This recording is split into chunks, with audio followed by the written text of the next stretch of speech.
Today we're talking about everybody's favorite topic, and that is insurance. For those of you that don't know me, my name is Alex Hughes with the North Pacific Homes Group. For those of you that do know me and have come back to the channel, thank you so much. And today we're talking insurance with Baylee Olson. She's an insurance broker with Hub International. We're going to be going over things such as what are the red flags in properties to look out for, what are things as yourself that's going to cause any insurance issues, and how to be a better prepared buyer.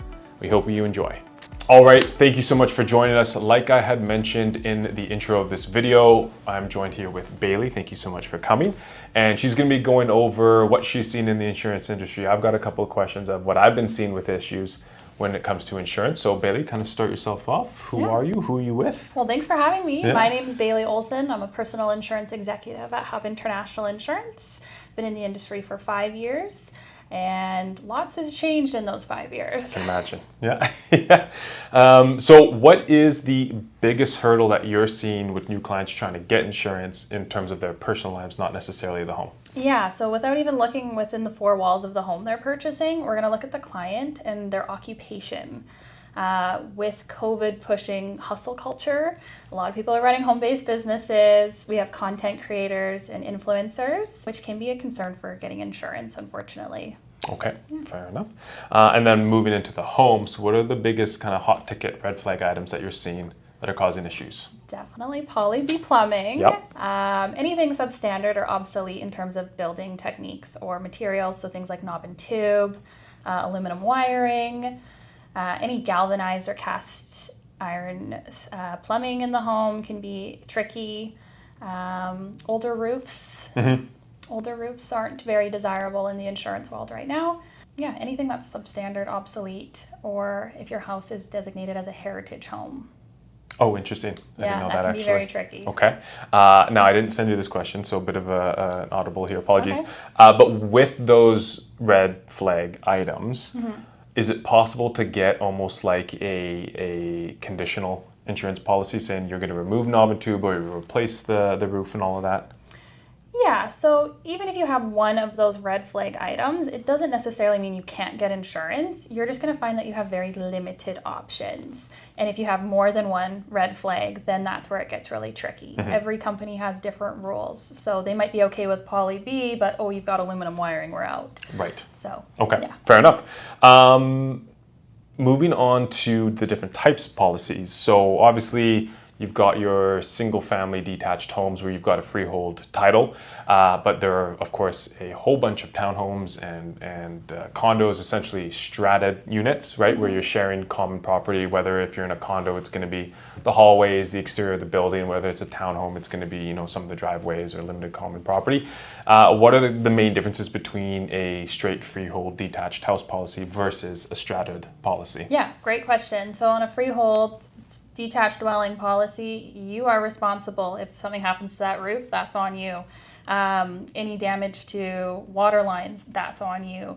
Anything to do with the structure falls on the homeowner. Whereas when it's a strata titled, your liability can sometimes be limited as some things will fall on the strata. So if it's a bare land strata and the common property is the water line, then we need to make sure you've got the adequate loss assessment if something happens on that common property. If somebody gets hurt on that common property, which side of the duplex has to pay out? Well, both of you. So that can be a little interesting. Typically with strata titled properties, condos, townhouses specifically, you're typically not responsible for insuring the structure, just the unit improvements and your contents within that structure. Right.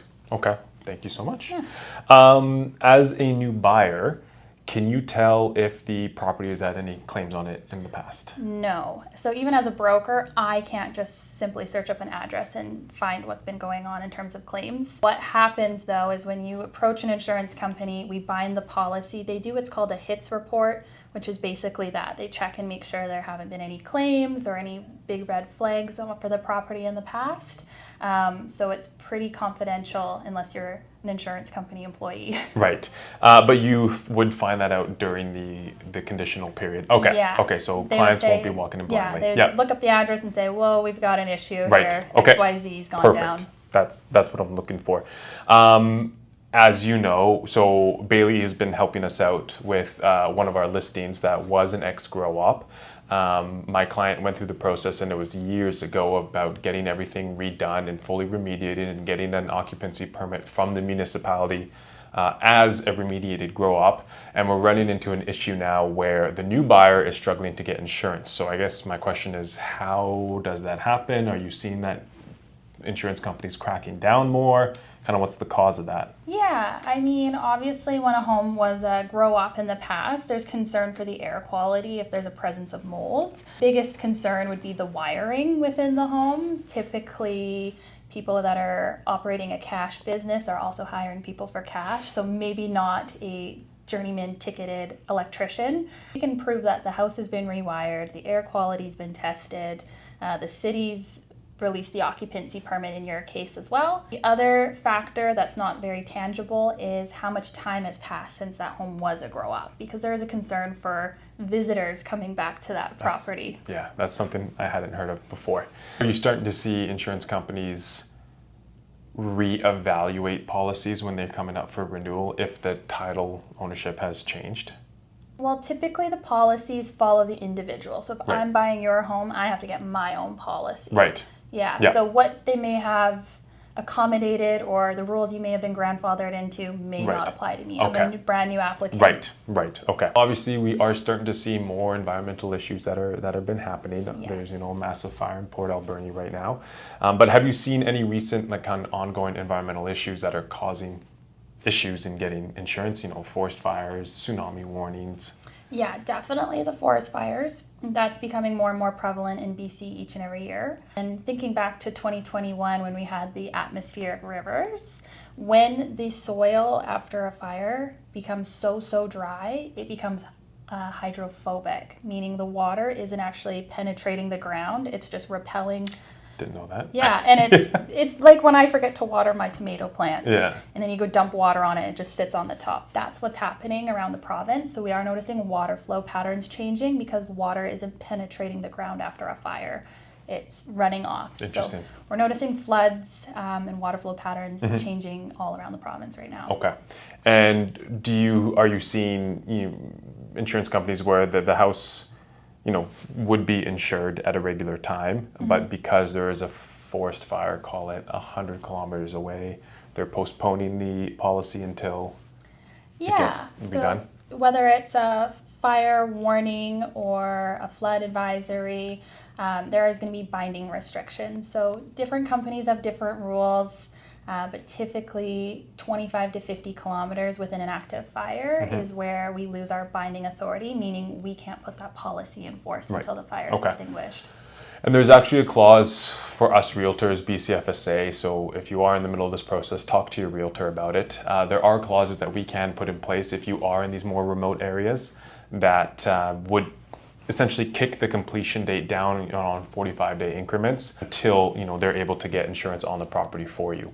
And finally, what would you say are a couple of key points that clients should be looking out for when they're touring a home that could be red ticket items that are to the naked eye? When I was a first-time home buyer, you're obviously drawn to the cosmetic finishes, what kind of stone countertops, accent walls, but you should definitely be taking a look at plumbing. Plumbing is a huge topic in insurance right now. Anything built in the 1990s, you should be asking, is there poly B?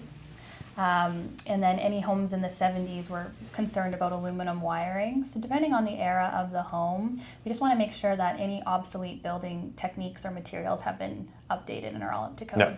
Perfect. Another one, depending upon the area that you live in, underground oil tanks. Yes. We see those quite common, so we always highly suggest getting an oil tank scan, or at least having a conversation with the municipality or the local fire department to see if they have any records of them going in and out. But that is all of the questions. So thank you so much for joining me. If you guys do need an insurance broker, whether you're a new buyer or you're looking to renew your policy, please reach out to her. She'll have all of her contact info down below. And again, thank you so much. Thanks for having me. And that is the video. We hope you enjoyed it, found it informative and valuable. If you did like it, please give us that thumbs up. It really does help us out. If you also haven't already, please subscribe to our channel. It makes us feel like we're getting out content that you actually do enjoy. We have content out here every single week, such as property tours, interviews with various professionals, tips for buyers or sellers, and just general market real estate knowledge. As always, my contact info will be down below. Also, Baylee's contact will be down below. I highly recommend you reaching out to her. She's such a juggernaut in the industry. Thank you so much for watching.